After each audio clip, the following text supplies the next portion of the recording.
Good evening बच्चों।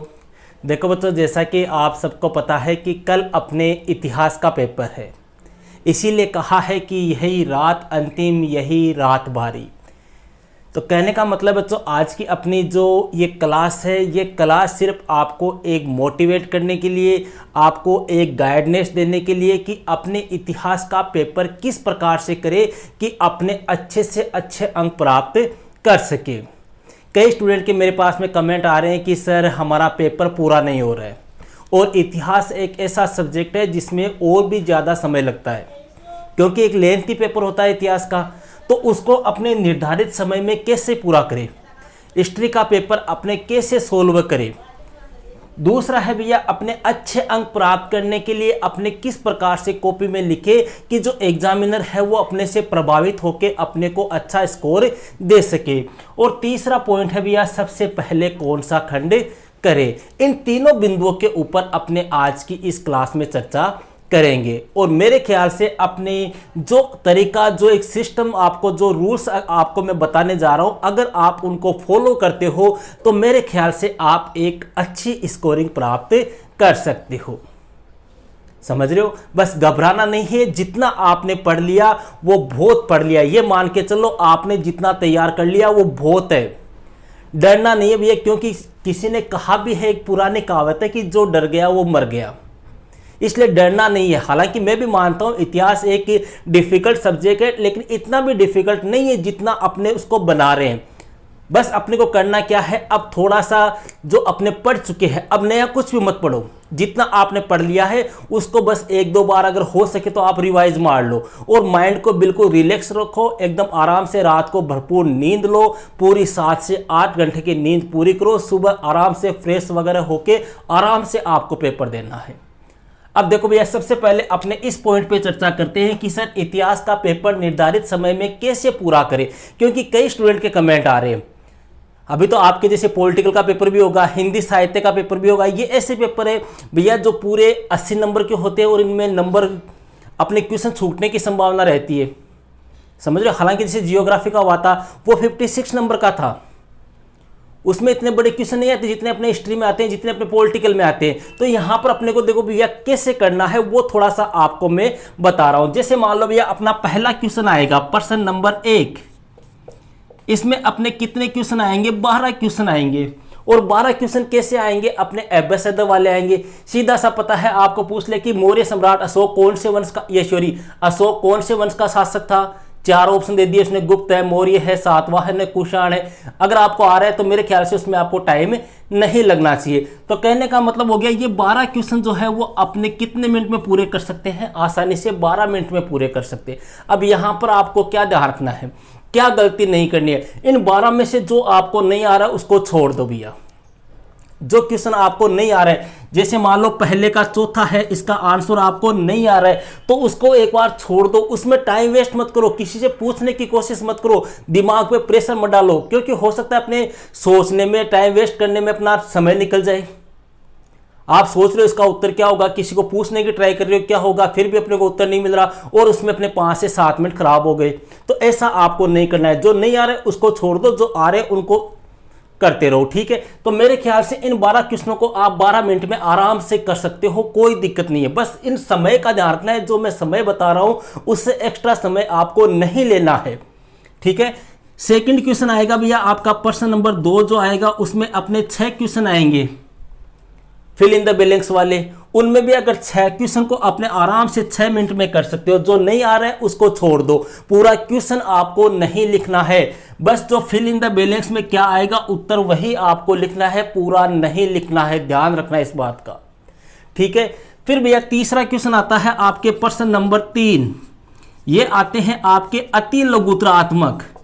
अति लघुत्रात्मक, इनमें भी अपने कितने क्वेश्चन आएंगे? 12 क्वेश्चन आएंगे, और जिनके उत्तर जो है वो आपको एक शब्द या एक लाइन में देने हैं, एक शब्द या एक लाइन में देने हैं। जैसे क्वेश्चन आ गया कि किस वंश के शासक अपने नाम से पहले माता का नाम लगाते थे? सातवाहन वंश के शासक, हो गया आंसर। तो इस प्रकार के कितने क्वेश्चन आएंगे? अपने 12 क्वेश्चन आएंगे भैया, एक लाइन में या एक वर्ड में उत्तर देना है। तो मेरे ख्याल से अपने 12 मिनट में इनको कर सकते हैं, लेकिन चलो 2-4 मिनट अपने एक्स्ट्रा ले ले, 15 मिनट का समय मान के आप इनको चलो। यहाँ पर आपके छोटे क्वेश्चन, देखो इन तीनों पॉइंटों को मैं साथ में समझा रहा हूँ। यहाँ पर आपके भैया सारे छोटे क्वेश्चन क्लियर हो गए। 30 नंबर का मैटर यहाँ तक आपका क्लियर हो गया। ध्यान रखना, इन 30 क्वेश्चनों में से हो सके जहां तक पूरे में से पूरे लाने की कोशिश करना। यहां आपको पूरे में से पूरे लाने की कोशिश करनी है। यहां आपको गलती नहीं करनी है।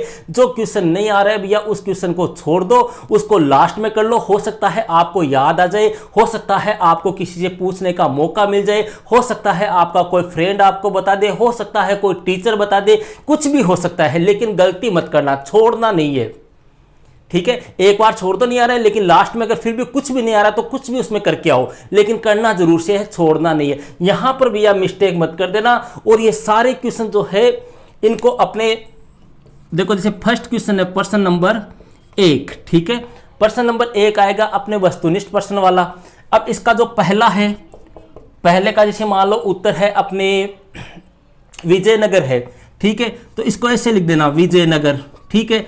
और विजयनगर ए है या ब है या स है या द, कौन सा विकल्प है वो विकल्प भी आपको साथ में लिखना है। इस प्रकार से वस्तुनिष्ठ को आंसर आपको करने हैं, समझ रहे हो। इस प्रकार से कितने करने हैं, टोटल 12 करने हैं। एक क्वेश्चन के बाद में एक लाइन खाली छोड़नी है। जैसे ही पहला प्रश्न के 12 कंप्लीट हो जाए 2 लाइन खाली छोड़ दो, फिर दूसरा क्वेश्चन आपको स्टार्ट करना है। यहां तक कोई दिक्कत नहीं है। अब बात करते हैं भैया क्वेश्चन नंबर 4।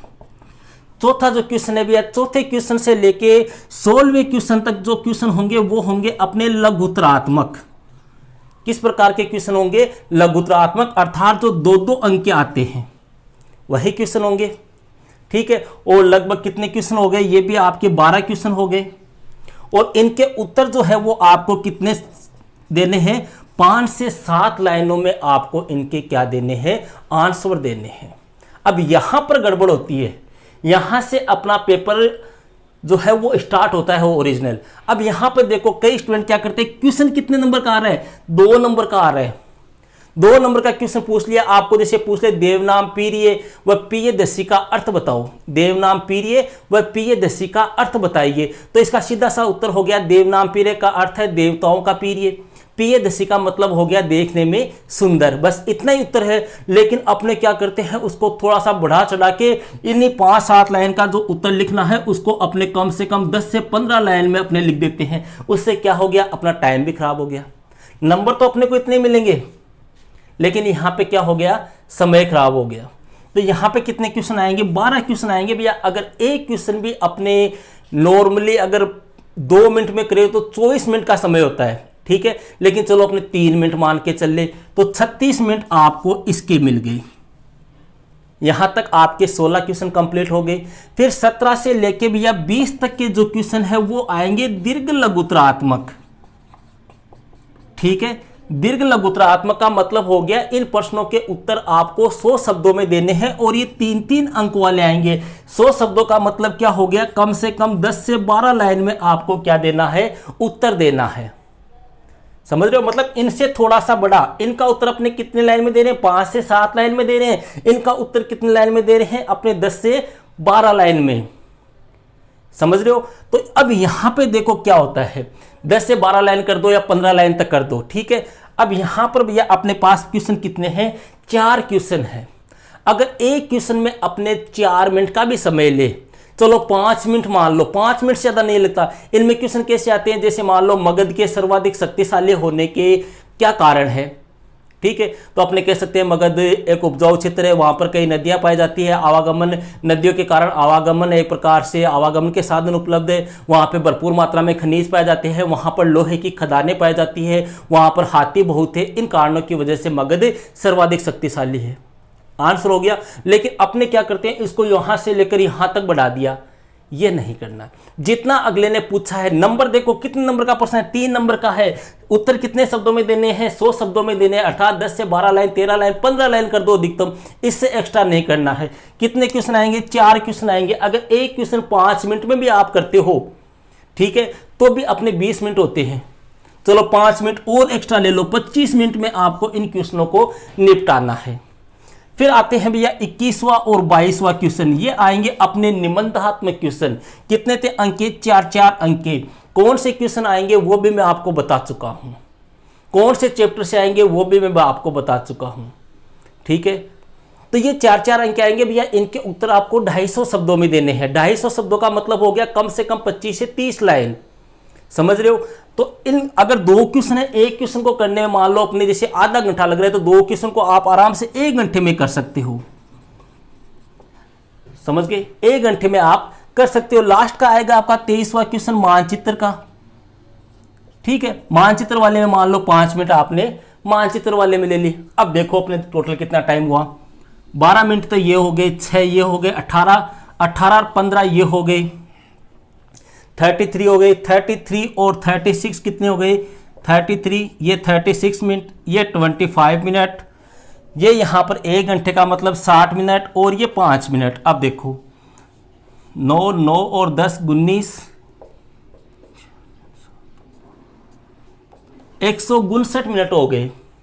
159 मिनट बोल दो या मान लो अपने 160 मिनट का समय अपने लिया है। अपने को टाइम कितना मिलेगा, 2 घंटे 45 मिनट। 160 मिनट का मतलब कितना हो गया, 1 घंटे में 60 मिनट हो गई, 2 घंटे में 120 मिनट हो गई, तो 2 घंटे 40 मिनट में ये लो अपना पेपर कंप्लीट हो गया। हुआ या नहीं हुआ। इस प्रकार का सिस्टम आपको अपनाना है। मतलब कहने का मतलब है आपको समय सीमा को जरूर से ध्यान रखना है, समय के अकॉर्डिंग आपको कार्य करना है। सबसे अब देखो यहां पर कई बच्चों के कमेंट आ रहे हैं, गुरुजी सबसे पहले कौन सा खंड करें। मेरा यहां पर यह मानना है कि सबसे पहले जैसा आपका पेपर आ रहा है वैसा ही आप करो, क्योंकि सबसे पहले छोटे प्रश्न आएंगे, छोटे प्रश्न आराम से आप कर सकते हो, फिर आपके लघुत्रात्मक आएंगे, फिर दीर्घ लघुत्रात्मक आएंगे, फिर निबंधात्मक आएंगे। तो मेरे ख्याल से आप जैसा पेपर आ रहा है वैसे ही करो। बस इतना ध्यान रखो जो नहीं आ रहा है उसको छोड़ते जाओ, जो आ रहा है उसको करते जाओ। फिर लास्ट में आपके पास में जो समय है उस समय के अकॉर्डिंग उन क्वेश्चनों को हल करो। अब यहाँ पर देखो भैया थोड़ा सा यहाँ पर कि सर अच्छे अंक प्राप्त करने के लिए क्या करें, बस आपकी अच्छे अंक प्राप्त करने का देखो भैया वैसे कोई फॉर्मूला नहीं है, आप पे डिपेंड करता है। आपकी राइटिंग जो है वो सुंदर होनी चाहिए, स्पष्ट होनी चाहिए। स्टार्टिंग में आप काम करो ना, वो इतना सुंदर सुंदर लिखो कि अगला देख के कॉपी को तो उसको ये लगे कि हाँ इस बच्चे में काफ़ी टैलेंट है, ठीक है। देखो किसी ने कहा है कि first impression is last impression. आपकी कॉपी का कार्य अच्छा है तो वो ये समझ जाएगा कि हाँ इसकी लेखनी अच्छी है, इसकी राइटिंग अच्छी है, ये बच्चा होशियार है, तो वो आपको खुल के नंबर देगा। और शुरू में अगर आपने घास काट दिया तो भैया फिर लास्ट में चाहे आप कितनी भी कलाकारी दिखाओ कोई मतलब नहीं है। अच्छी राइटिंग में आपको लिखना है, सभी प्रश्न आपको करने हैं। और ध्यान रखना जो निबंधात्मक क्वेश्चन है या दीर्घ लघुत्रात्मक क्वेश्चन है उनमें ध्यान रखना, निबंधात्मक क्वेश्चन कोई बड़े क्वेश्चन आ जाए तो आप उनको पॉइंट बना बना के लिखो। पहला पॉइंट बना दिया, हेडिंग लगा के फिर उसका वर्णन करो, दूसरा पॉइंट हेडिंग लगा के वर्णन करो। इस प्रकार से आपको कार्य करना है, समझ गए। तो ये था भैया अपने इतिहास का पेपर जो है वो आपको किस प्रकार से सोल्व करना है। आराम से एक रिलैक्स के साथ, अच्छे माइंड के साथ, एक अच्छी भरपूर नींद के साथ, एक बड़ी ही सोच समझ के आपको इतिहास का पेपर हल करना है। बाकी मेरा आशीर्वाद आपके साथ है। ओके भैया, तो मिलते हैं कल इसी टाइम पे पेपर सोल्व में।